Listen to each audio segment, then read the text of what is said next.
On Saturday, May 16, thousands of people lined up outside Swatch stores worldwide. They weren't there for a traditional wristwatch.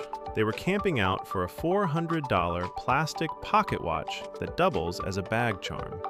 The Swatch x Audemars Piguet Royal Pop collection has officially triggered the next great shopping frenzy.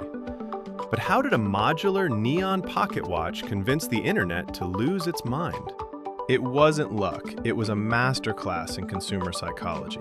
Let's break down the exact tactics Swatch used to manipulate the market and your brain. First up, manufactured scarcity.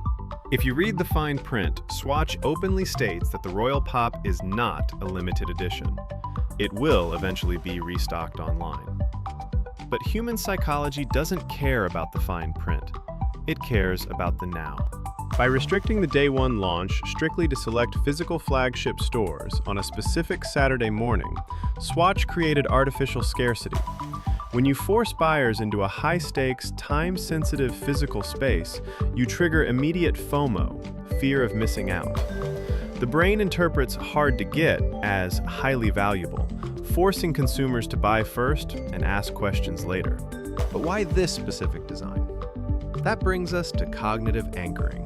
In psychology, anchoring happens when your brain relies too heavily on the first piece of information it receives to make a judgment. The Audemars Piguet Royal Oak is a holy grail of ultra-luxury. It costs tens of thousands of dollars and requires years on exclusive waitlists. By anchoring the Royal Pop's design to that iconic octagonal bezel and tapisserie dial, but pricing it at $400, Swatch resets your internal value scale. Suddenly, you aren't spending $400 on a plastic accessory. You are buying an access artifact, the psychological feeling of owning a piece of a forbidden luxury world at a 99% discount. Leading up to the launch, Swatch deployed a textbook blind teaser campaign. Cryptic ads, abstract social media videos, and zero concrete details. They didn't even confirm it was a pocket watch. This created an information vacuum. When consumers lack details, they fill the gaps with speculation, rumors, and intense research. By the time the watch dropped, the community was already deeply mentally invested. Then comes the snowball effect, social proof. When a casual onlooker walks past a line of 500 people on a Saturday morning, their brain instantly assumes whatever is inside that store is incredibly valuable. Line conspicuousness breeds desire. The crowd itself becomes the marketing.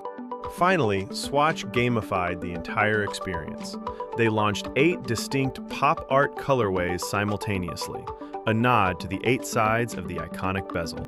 By making the watch modular, allowing you to pop the face out and swap components, they targeted the completionist urge inherent in collector psychology. You don't just want one, you want the set to customize your look. The Royal Pop frenzy proves that in modern retail, you aren't just selling a product, you are selling an emotion. By merging haute horlogerie prestige with streetwear drop culture, Swatch engineered the perfect psychological storm. Did you line up for the Royal Pop, or did you see right through the hype? Let me know in the comments.